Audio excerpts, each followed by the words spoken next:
Hello बच्चों, चलिए प्रश्न देखते हैं। प्राणियों में मुख्यतः कितने प्रकार के ऊतक पाए जाते हैं? आइए जान लेते हैं हमारे प्रश्न की मुख्य अवधारणा। यहाँ लिखेंगे मुख्य अवधारणा। हमारे प्रश्न की मुख्य अवधारणा है यहाँ पर ऊतक से।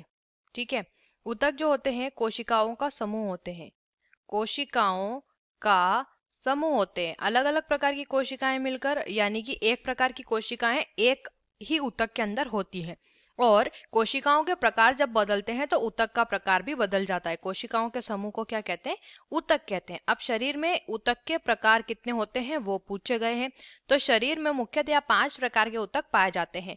पहले प्रकार का ऊतक होता है उपकला ऊतक, इसे कहा जाता है। ठीक है, दूसरे प्रकार का ऊतक जो होता है इन्हें कहते हैं संयोजी ऊतक। उपकला ऊतक जो हमारे शरीर को बाहर और आंतरिक आंतरिक प्रकार से आस्तरित करते हैं। संयोजी ऊतक जो कि हमारे शरीर में संयोजन यानी जोड़ने का काम करते हैं।